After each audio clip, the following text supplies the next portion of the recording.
Ano na naman ba tong nakikita ko? May ibang Daxman na naman pala na top Philippines. Wow, grabe, palo pa talaga siya. Tapos nagulat ako kasi grabe 5 key matches siya sa Zilong. At sobrang dami niya ding badge. Konteng paalala lang guys, hindi ako yan pero solid supporter natin yan.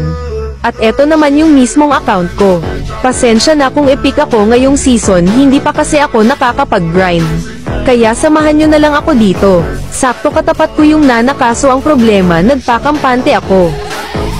Kaya ayaw na ko pa yung nabigyan. Aba, ang lakas ng loob, tinipihan pa talaga ako. At sa sobrang inis ko sa ginawa niya, hinaharas ko siya. Tapos ayon napatay niya ulit ako.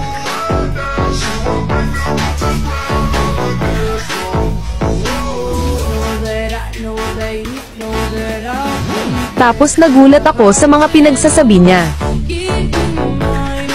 Dahil sa kayabangan mong yan, ita-target lock natin siya.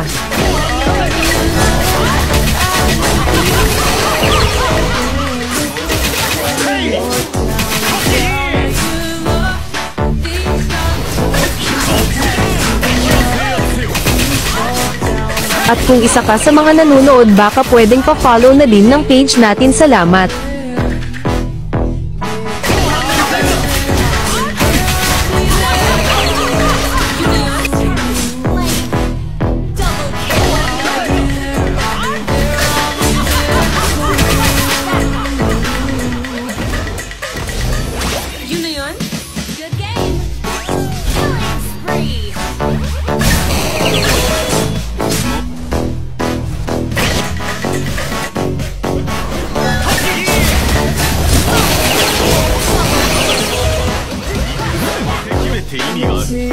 Rolling down the river to the ocean, and there's no